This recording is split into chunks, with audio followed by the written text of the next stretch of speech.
Hey, what is going on, everyone? It is fantastic to see you all again. My name's Grant. I'm an American English teacher, and on this channel I share free lessons every week to help you become a better, more confident English speaker and learn about American culture. Today I have another collaboration video.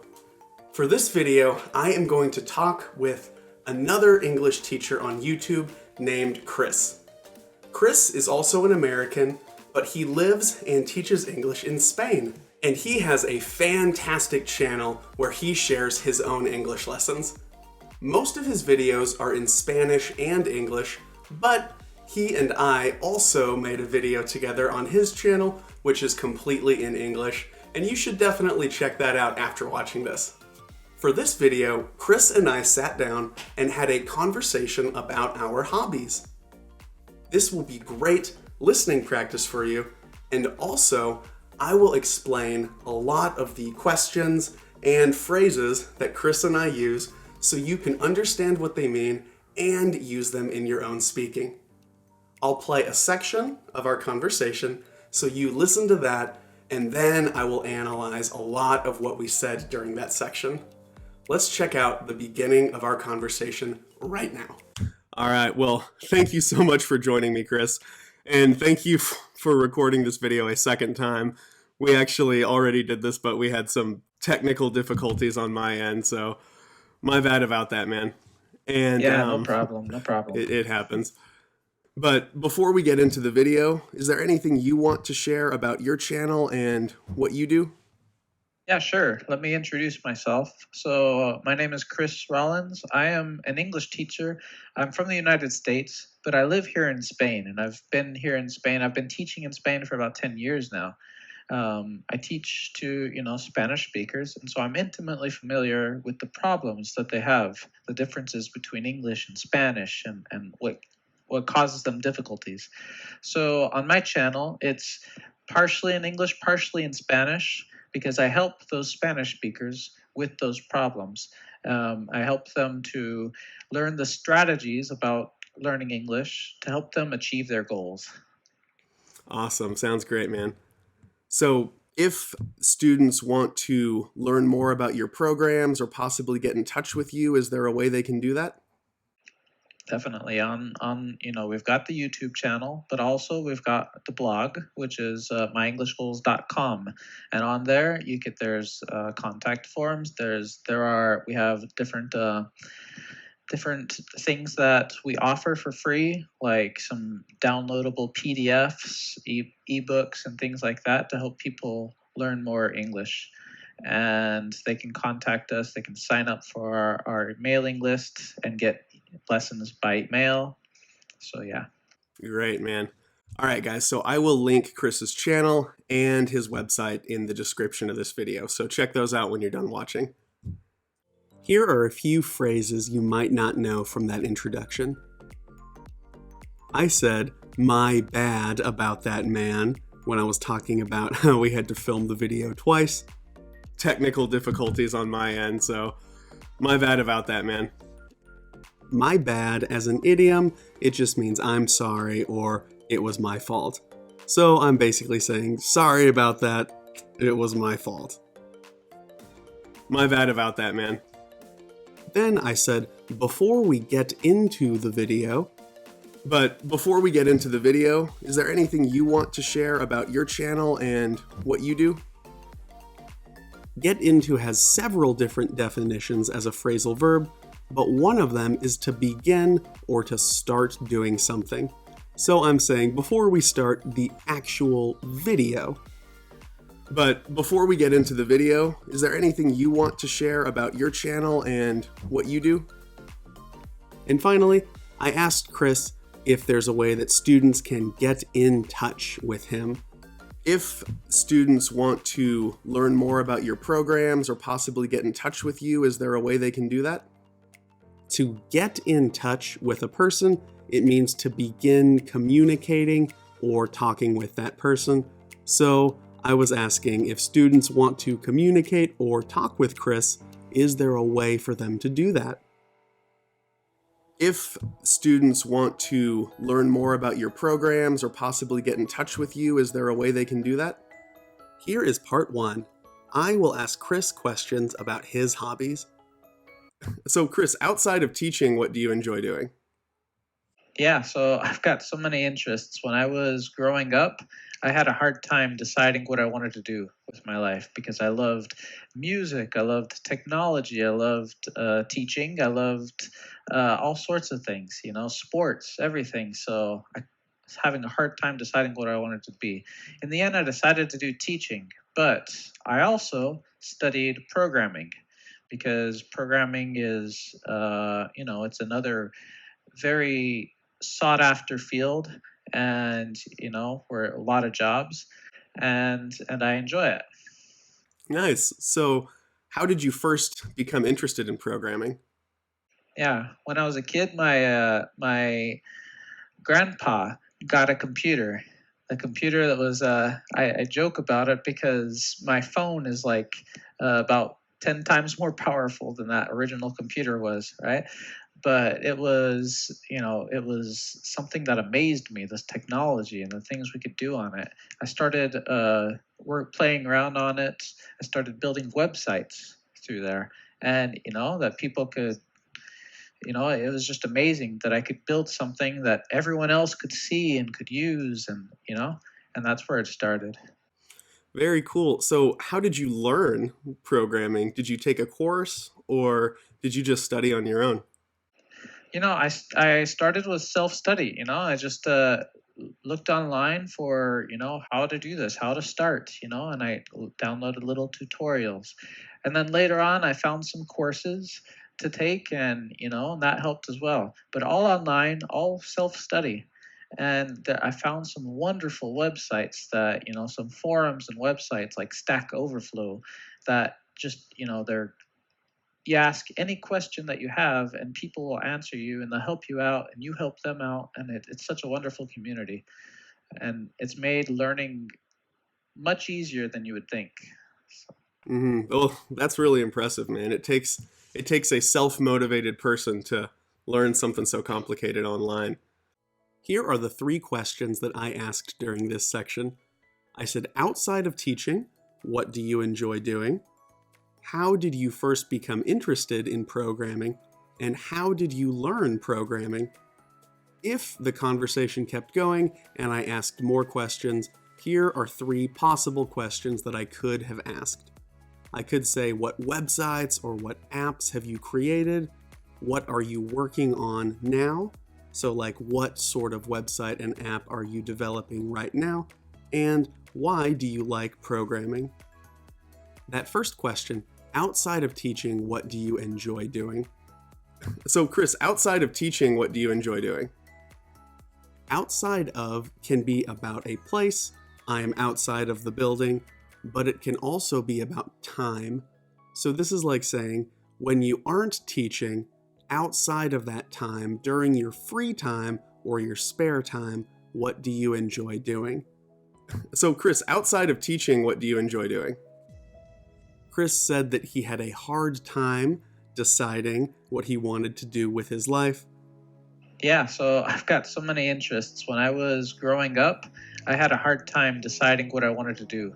If you have a hard time with something, it means that it's very difficult or challenging for you.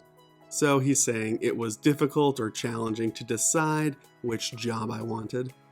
Yeah, so I've got so many interests. When I was growing up, I had a hard time deciding what I wanted to do He said programming is a very sought after field. because programming is, it's another very sought after field, and where a lot of jobs. Field, when it's about business, it means a type of job or an industry, an area of business. And sought after, as an adjective, it means that people really want or desire this thing a lot.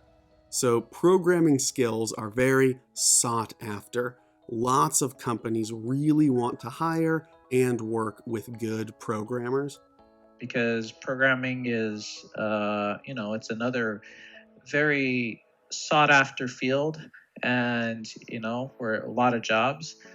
Something else, you might notice I use the word so pretty often, and Chris kept saying, ya know.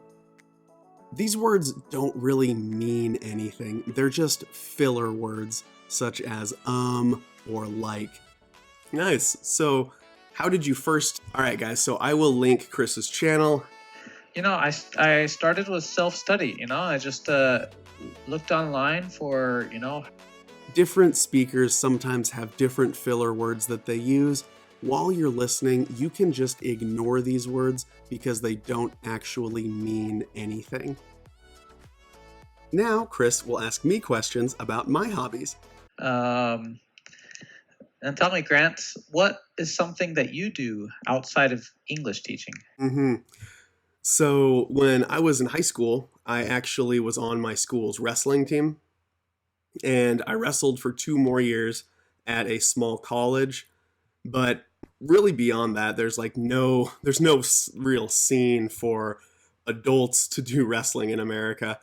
And I still wanted like a competitive physical outlet. And so when I was 24, I got into Brazilian jiu-jitsu.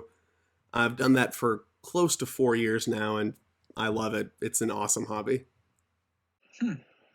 That's awesome. What do you like most about that? What I really enjoy is that, yes, it's, a very physical, grueling athletic event, but there's also something very cerebral about it. It's about using technique and using strategy to help beat someone who's trying to do the same thing to you. So, honestly, kind of like with programming, it's like, how can I solve this problem in front of me? Only instead of a computer problem, it's another human being trying to choke you. But I love that, and I also really love the community. Like it seems to be a sport that attracts really cool, humble, friendly people. And I've made a bunch of friends through the different jiu-jitsu gyms I've been a part of. Yeah, I really like how you put that into that perspective of, you've got your challenge and overcoming the challenge. It sounds almost like a video game, right? I, I think that's definitely something, that same with programming. I've got this challenge. It's like a puzzle. How can I overcome it? What ways can I overcome it? And when you do overcome it, you feel like you've gone up a level, right? And you've become more powerful, you feel more motivated and good about what you've done. I think we apply that to a lot of things. And if we apply that to English teaching, that really helps us to be more motivated as well. Absolutely. And if you guys watching apply that to your English learning, making it a challenge, trying to make it fun, and trying to always beat yourself from a few months ago, that can be a way to really improve the speed that you learn English and make it a lot more entertaining. Yeah, definitely. Here are the questions that Chris asked. He said, "What is something that you do outside of English teaching?" Pretty similar to my question. And then, what do you like most about that? If he was asking other questions, he might say, where do you do Brazilian Jiu-Jitsu? Have you ever done a competition? And what are your goals for Brazilian Jiu-Jitsu? I said that I still wanted a competitive physical outlet.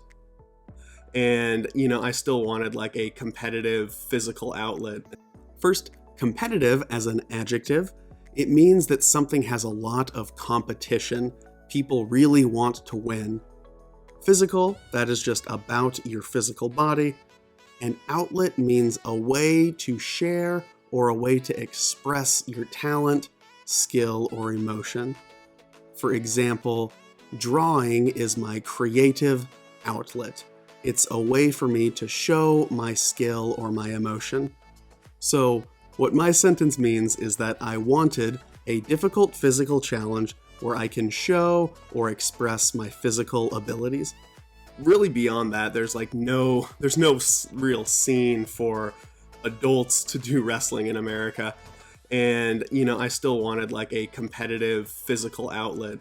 Then I said that jiu-jitsu is a very physical, grueling, athletic event, but there's also something very cerebral about it.